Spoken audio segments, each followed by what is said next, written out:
माने हम जब सोते रहते हैं ना, कभी कभी हल्का अहंकार, हल्का चेतन रहता है, मैंने हमको समझ में नहीं आता, हल्का हल्का। उस समय वो मन चुपचाप नहीं रहता है, वो एक संसार कल्पना कर लेता है, कल्पना करके एक शरीर कल्पना कर लेता है, शरीर कल्पना करके वो शरीर को वो सत्य आरोप कर लेता है, स्वप्नावस्था में आरोप कर लेता है, ये शरीर मैं हूँ। कल्पना करके, सत्य आरोप करके स्वप्न अवस्था में प्रकृति के साथ मिल करके वो प्रकृति का सुख दुख को भोक्ता मानता है, अपने को आनंद लेता है। सुख दुख हर्ष विषाद ये मनोकल्पित अवस्था मात्र, एक कल्पना मात्र। स्वप्न में कोई ना शरीर है ना संसार है, कुछ नहीं है। स्वप्नावस्था में एक मन के द्वारा कल्पना करके, लेकिन स्वप्नावस्था में जो सुख दुख वो भोगता है, उसको भोगना पड़ेगा। भोगता है कौन? जो सोया हुआ है वो भोगता है। अरे वो तो सो रहा है, लेकिन ना वो स्वप्नावस्था क्या होता है, वो अपने को स्वप्नावस्था का जो शरीर है, दृश्यमान जागतिक वस्तु पदार्थ है, उसको सत्य आरोप कर लेता है। आरोप करके स्वप्नावस्था में वो भोक्ता बन करके सोते सोते ये अवस्था को विकार प्राप्त होता है, विकारित होता है। लेकिन वहाँ ना संसार है, ना शरीर है, ना क्रिया है, ना कुछ है, एक कल्पना मात्र मन के द्वारा मनोजगत में भ्रमण करता है।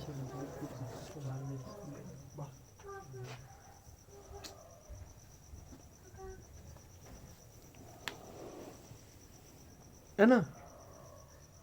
जागृत अवस्था में ऐसा ही है।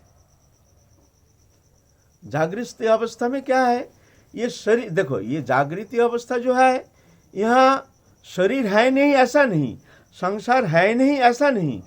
यहाँ तो भेद इतना स्वप्नावस्था के साथ वर्तमान अवस्था, जागृति अवस्था, जीव चैतन्य सत्ता का संसार अवस्था, ये संसार जो है, शरीर भी है, लेकिन शरीर मैं नहीं, शरीर में आत्मबुद्धि, शरीर सत्य है, मैं शरीर हूँ, शरीर संबंधी वस्तु मेरा है, ये जो बोध, ये स्वप्नवत। शरीर स्वप्नवत नहीं, स्वप्नावस्था में जो शरीर है वो शरीर है ही नहीं, एक कल्पना मात्र, आरोप प्रत्यारोप मात्र। स्वप्नावस्था में जीव चैतन्य सत्ता उसको आरोप प्रत्यारोप कर लेता है। लेकिन जागृति अवस्था में शरीर है, संसार भी है, लेकिन इससे हमारा कोई लेना देना नहीं है। मैं इससे अलग हूँ, मैं चेतन हूँ, मैं आनंदमय हूँ, मैं दिव्य हूँ, मैं इंद्रियातीत हूँ, मैं गुणातीत हूँ, मैं भगवान का हूँ, भगवान मेरे हैं, यह है सत्य। लेकिन क्या हुआ यहाँ, ये जब माया में वो लिप्त हो गया है, लिप्त हो करके जैसे स्वप्न अवस्था में वो स्वप्न शरीर संसार को सत्य आरोप करके वो भोक्ता बन के स्वप्न अवस्था में वो विकारित होता है। जो सो रहा है वो तो सो रहा है, लेकिन स्वप्न अवस्था के जो विकार है वो उसको प्राप्त होता है। लेकिन वहाँ ना शरीर है, वो तो सो रहा है, ना संसार है, लेकिन कल्पना करके सत्य आरोप करके वो विकारित होता है, भय पाता है, हंसता है, आनंद भी लेता है, और उस आनंद का विकार भी शरीर में होता है, लेकिन है कुछ नहीं। तो जीव चैतन्य सत्ता जो है ये भगवान का अंश है, नित्य शुद्ध सनातन ईश्वर अंश, जीव अविनाशी, चेतन अमल सहज सुख राशि। रामचरितमानस में कहते हैं ईश्वर अंश जीव अविनाशी, नित्य सत्य सनातन अविनाशी। इसका विनाश कभी होता नहीं, हो नहीं सकता है। ये मरता है, जीता है, ये शरीर का होता है, आत्मा का नहीं होता है। वो सदा जागृत है। जो मर गया वो थोड़ी मरा है, शरीर नष्ट हो गया, बस वो एक शरीर का परिवर्तन, फिर नया शरीर कर्म संस्कार अनुसार नया शरीर प्राप्त होता है, फिर नया शरीर का माध्यम से पूर्व जन्म कृत संस्कार के अनुसार कर्म संस्कार लेकर के जन्म लेता है, फिर ऐसे ही भोगता है, फिर ऐसे ही घूमता रहता है 84 लाख योनि में। ये संसार है। तो जीव ईश्वर अंश है, भगवान सत्य सुंदर नित्य सत्य सनातन आनंदमय है, जीव उसके अंश है। चेतन, वो जड़ नहीं है। अमल, अमल माने माया मल रहित, सत्य रज तम 3 गुण है ना, ये 3 गुण के अतीत है वो शुद्ध आत्मा जो है। मायातीत। सहज सुख राशि, सहज सुख राशि माने सत आनंदमय, वो स्वतः ही आनंदमय सत्ता है। आनंद पाने के लिए उसको बाहरी कोई वस्तु का अपेक्षा है नहीं, स्वतः ही आनंदमय।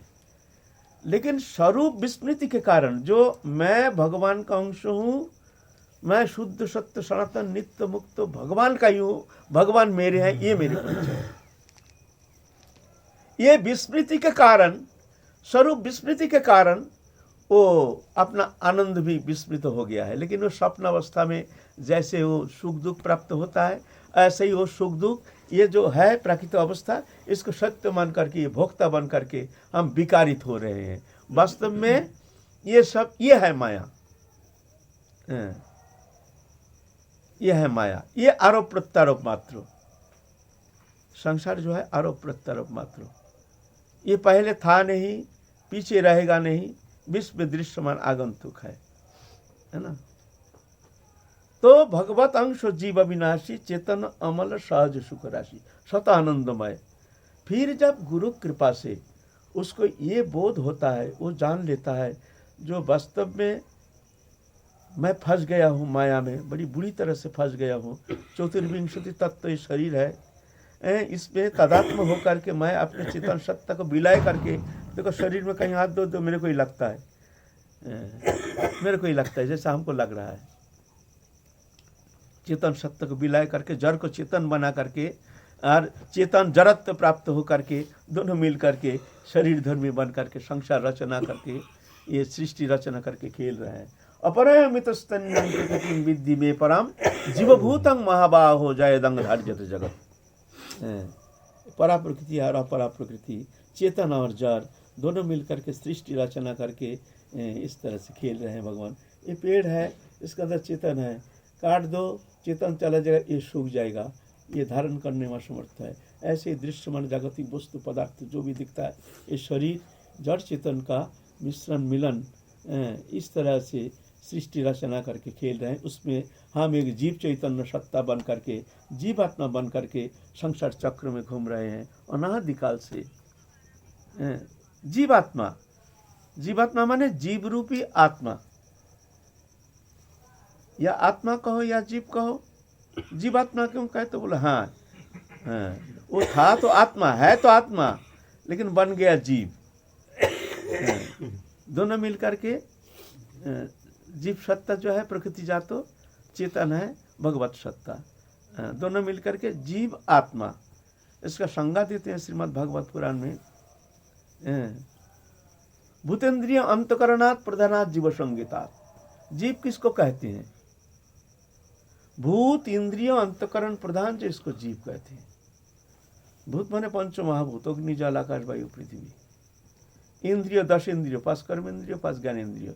हस्त पद वाक् पायु उपस्थ 5 कर्मेंद्रिय, चक्षु कर्ण नासिका जीवा तक 5 ज्ञानेन्द्रिय।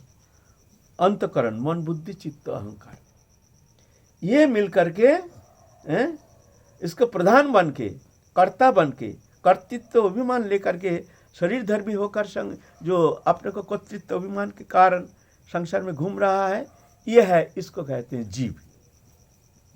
और आत्मा, आत्मा तथा पृथक दृष्टा भगवान ब्रह्म संगीत, ये इससे अलग है।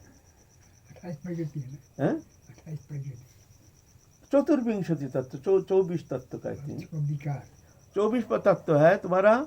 5 कर्मेंद्रिय, 5 ज्ञानेन्द्रिय, 10 शब्द स्पर्श रूप रस गंध 15, अग्नि जल आकाश वायु पृथ्वी 5, 15 4 19, मन बुद्धि चित्त अहंकार, ये है 24 तत्व। मिलाता है मन 6 विकारों से, काम क्रोध लोभ मोह।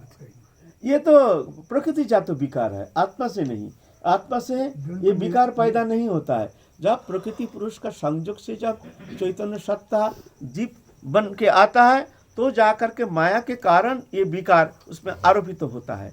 जैसे मान लो किसी को भूतग्रस्त हो गया, भूतग्रस्त हो गया ना, भूत पकड़ लिया किसी को, तो भूत जब पकड़ता है तो उसका क्रियाकर्म देखने में ही कुछ पता चलता है जो अस्वाभाविक है। ये स्वाभाविक नहीं है, प्रकृतिस्थ नहीं है। उसका वचन, उसका बोलना चलना, खाना पीना, उल्टा सीधा मुंह में भर देता है, उल्टा सीधा बोलता है, आँख चेहरा अस्वाभाविक, तो समझ जाते हैं भाई इसको ग्रहग्रस्त हो गया है। तो गुनीन बुलाते हैं, बुला करके दिखाते हैं, गुनीन कहते हैं अरे ये तो भूत पकड़ लिया है। तो वो जो भूत पकड़ लेता है उसमें उसके जो क्रिया है ना वो भौतिक क्रिया है, वो करता नहीं है, उसके ऊपर हावी हो जाता है भूत। भूत हावी होकर के उसके द्वारा वो उसके भीतर रह करके भूत सर्वकर्म करता है। हमको देखने में लगता है जैसे वो कर रहा है, वो नहीं कर रहा, कर रहा है भूत, है ना। ऐसा ही जीव चैतन्य सत्ता वो तो शुद्ध है, उसके ऊपर माया रूपी भूत सवार हो गया। एक भूत पकड़ने से क्या दशा होता है मनुष्य का, और हम पास भूत सवार हो गया हमारे ऊपर, पंच महाभूत, बोलो 5 भूत सवार हो गया, हमारा दशा क्या होगी बताओ। हम किस स्थिति में हैं, 5 भूत सवार हो गया। तो ये जो भौतिक क्रिया है ये है सब अवगुण, मोह तंद्रा भ्रम रुक्ष रस परिश्रम असत्य क्रोध आकांक्षा आशंका विश्व विभ्रम उल्लंघन वैषम्य लोलता मद मात्सर्य हिंसा क्षेत्र परापेक्षा, इतने सारे अवगुण ये माया जनित, आत्मा से संबंधित है नहीं। ये विकार माने ये माया के कारण, आत्मा से नहीं है, ये भौतिक क्रिया। फिर जाके गुणीन बुलाते हैं, गुणीन आ करके झाड़ फूक देते हैं, तू कहाँ है, तू कहाँ से आया है, ना मैं पेड़ पर था, वहाँ से जा रहा था, बोलता है भूत, तू जाएगा कि नहीं, नहीं मेरे को यहाँ अच्छा लगता है तो जा, तो फूक मारते हैं, अरे जाता हूँ जा, जल्दी जा। फिर एक समय वो विरक्त होकर के वो छोड़ देता है, तो वो अचेत होकर गिर जाता है, वो समझ लेते हैं जो आप माया भूत गया। ऐसा ही वो जब महत्पुरुष के सानिध्य में आता है, गुरु कृपा प्राप्त करने में समर्थ होता है, गुरु सानिध्य में आता है, गुरुदेव तब उसको विकार जो है माया रूपी विकार को नष्ट कर देते हैं, कृपा शक्ति संचार करके उसको धीरे धीरे यह है तो भगवान का अंश, लेकिन विकार ग्रस्त हो गया। स्वरूप विस्मृति ही संसार बंधन का कारण। संसार चक्र में घूमने का कारण क्या है, अनादिकाल से घूम रहा है संसार चक्र में, कारण क्या है, स्वरूप विस्मृति। वो स्वरूप क्या है, मैं ठाकुर जी का हूँ, शुद्ध सत्य सनातन नित्य मुक्त आनंदमय चिन्मय दिव्य हूँ, ये सत्य है। वो स्वरूप विस्मृति होने के कारण और प्रकृतिस्थ होकर, प्रकृति में शामिल होकर के, तादात्म्य होकर के, शरीर में तादात्म्य होकर के एक जीव बन करके संसार चक्र में घूम रहा है, स्वरूप विस्मृति। आप गुरु आप उसको स्वरूप प्रदान करते हैं, उसको मंत्र प्रदान करते हैं, उसको चेतन सत्ता को जगा देते हैं, देख तू ये शरीर नहीं, ये शरीर के अतीत तू है, इंद्रियातीत गुणातीत दिव्य। तो धीरे धीरे उसका चेतन सत्ता जागृति होती है साधन क्रिया के द्वारा। गुरु चरण में शरणागत हो करके फिर तीव्र साधन पद्धति अपनाने के बाद धीरे धीरे वो जो ग्रंथि जो है ना, ये जड़ चेतन ग्रंथि, चेतन और जड़ का जो ग्रंथि लग गया है, ये धीरे धीरे ढीला हो जाता है, खुल एक समय जा कर के ग्रंथि खुल जाता है। ग्रंथि खुलने से तो स्वरूप में स्थित हो जाता है। वो देखता है जो हम अनंत काल एक स्वप्न जगत से लौट रहे हैं, हम तो ये सब माया मिथ्या, अरे हम तो सतही आनंदमय, हम तो भगवान के हैं। अरे स्वप्न में जैसे स्वप्नों में भय पाता है, फिर कोई जगा देता है तो स्वप्न टूट जाता है, ओ रे बाबा ये क्या स्वप्न देखो रे बाबा ऐसे। लेकिन वो स्वप्नावस्था जो है जब तक सोता रहेगा तब तक वो दुख कष्ट उसको भोगना पड़ेगा, है मिथ्या किंतु भोगना पड़ेगा। कब तक, जब तक वो सोया हुआ है, सोता रहेगा, है मिथ्या, भय नहीं, वस्तु नहीं, शरीर नहीं, कुछ नहीं, है भगवान का नित्य आनंदमय। लेकिन स्वप्न अवस्था के कारण वो गो गो गो गो गो गो को भय पा गया, अरे अरे तू गो गो क्यों कर रही, उठ जग जग, तो ओ रे बाबा क्या देखा। ऐसा ही तब जब स्वरूप में स्थित हो जाता है, तो दिखते अरे हम जैसे अनंत काल एक स्वप्न जगत से लौट रहे हैं, कुछ नहीं, एक स्वप्न मात्र, हम तो भगवान के हैं, भगवान हमारे हैं, नित्य संबंधित है, पहले था अभी है पीछे रहेगा, किसी भी अवस्था में पलक के लिए भी ठाकुर जी के साथ, भगवान के साथ, हमारे राधा रानी के साथ पलक के लिए डिटैचमेंट होना संभव नहीं है। वो तो मानो या ना मानो, अगर कोई मानता नहीं जो हम भगवान मानते नहीं, उसमें कुछ फर्क नहीं पड़ता है। उसमें हमारा संबंध जो है थोड़ा सा भी अलग नहीं हो सकता है। फर्क इतना है, जो नहीं मानता है वो संसार चक्र में घूमता है, फिर मरो, फिर 84 लाख योनि भ्रमण करो, फिर दुखमय सागर में गोता लगाओ, मिथ्या अहंकार में ऐसे मत हो करके तुम संसार चक्र में घूमो। और जो मान लेता है वो धीरे धीरे धीरे धीरे अंधकार से, अज्ञानता संसार सागर से धीरे धीरे धीरे धीरे भगवत सत्ता प्राप्त करके वो दिव्य आनंद धाम प्राप्त करने में समर्थ हो जाते हैं। यह है वो संबंध नित्य है, था है रहेगा। संसार से हमारा संबंध पहले भी नहीं था, अभी भी नहीं है, पीछे भी नहीं रहेगा। मानो या ना मानो, अगर नहीं मानते तो कुछ फर्क नहीं पड़ता। तुम घूमो, चलो संसार चक्र में घूमो, दुखमय सागर में गोता लगाओ। अनादिकाल संसार चक्र में घूमते घूमते, मिथ्या संसार में घूमते घूमते इतना दुख अग्नि दावानल पीड़ित होकर के तुम संसार चक्र में घूम रहे हो, और घूमो। महाकाल स्थिर है, कौन मना करता है, खूब घूमो। लेकिन मनुष्य दोनों है एकमात्र अपना स्वरूप प्राप्ति करने का ये सर्वोत्तम साधन के लिए भगवान ने ये मानव दोनों दिया है। इसलिए ये शरीर रहते रहते हमारे स्वरूप का जागरण, उस स्वरूप में हमारे स्थित होना बहुत जरूरी है। इसलिए हमारे गौरिया जो भजन पद्धति है, इसमें वो स्वरूप दे देते हैं, गुरुदेव स्वरूप दे देते हैं, राधा रानी के सावचोरी स्वरूप, उसको चिंतन करो। तुम ये शरीर नहीं, इसके अतीत तुम हो, वो स्वरूप चिंतन करते हैं। वो दिव्य स्वरूप है, इंद्रियातीत, गुणातीत, मायातीत, शुद्ध सत्यमय राधा रानी की कृपा पुष्ट वो स्वरूप है। तो ये पद्धति गुरुदेव कृपा करके प्रदान करते हैं। फिर स्वरूप चिंतन के साथ साथ जुगल विलास चिंतन के साथ साथ धीरे धीरे धीरे धीरे ये जड़ चेतन ग्रंथि खुल जाता है। वो एक समय जा कर के उस स्वरूप में स्थित हो जाता है और ये ग्रंथि खुल जाता है, और स्वरूप राधा रानी के दिव्य धाम में जाकर के नित्य काल के लिए सेवा में आनंद में निमग्न हो जाते हैं। ये प्रक्रिया है। तो कहते हैं यहाँ श्रीमद् भागवत पुराण में तावत रागादयो, ये राग देश कब तक, ये हमारे अज्ञान ग्रंथि राग माने देह संबंधी वस्तु में आसक्ति, अनुराग, स्त्री पुत्र कुटुंब परिवार धन जन वित्त वैभव और देश, ये खराब है, यह है, इससे लड़ाई, उससे लड़ाई, उससे दंगा, उससे झगड़ा, उससे कलह। तावत रागादयो तावत कारागृह गृहम, ये घर संसार एक आसक्ति के कारखाना जो कि फैक्ट्री है, ये छोड़ के जाना संभव नहीं है। हम कहीं जाते हैं पलक के लिए भी हम वहाँ जाके चैन से नहीं रह सकते। 2-5 दिन मन खिंचता है, घर चलो घर चलो घर चलो। घर में आसक्ति है ना, हमारे घर में स्त्री पुत्र कुटुंब परिवार में हमारे आसक्ति। तीर्थ जा करके भी हम चैन से वहाँ रह नहीं सकते हैं। 2 दिन 3 दिन फिर चलो चलो चलो चलो, ना जाने वो लोग क्या कर रहे हैं, बच्चा कच्चा ना जाने क्या कर रहे हैं, ये नाना प्रकार। तावत कारागृह गृहम, ये कारागार जैसे है संसार। कारागार है नहीं, घर क्या है, वासना ही घर है। ये जो मकान देखते हैं, मकान दुकान आदि जायगा जमीन जाए, ये बंधन का कारण नहीं, आसक्ति का बंधन का कारण है। वासना रूपी घर, उसको तोड़ना पड़ेगा, उसको तोड़ना पड़ेगा।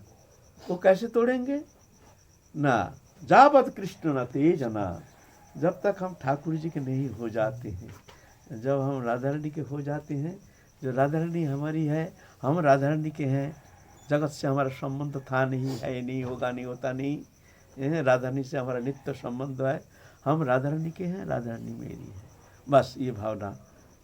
तो जा करके ऑटोमेटिक ये सब बंधन ऑटोमेटिकली मुक्त हो जाता है। राधा रानी कृपा करके उसको मुक्त करा करके अपना लेते हैं। तावत रागादयो तावत कारागृह गृहम तावत मोह अंग्री नगर जावत कृष्ण न तेजना। मोहरूप अंग्री माने ये जो बंधन हमारा है, श्रृंखल, संसार रूप माया रूपी मोह रूपी श्रृंखल में हम फंसे हुए हैं, बंधे हुए हैं। ये तब तक जब तक हम राधारणी के नहीं हो जाते हैं तब तक ही रहेगा।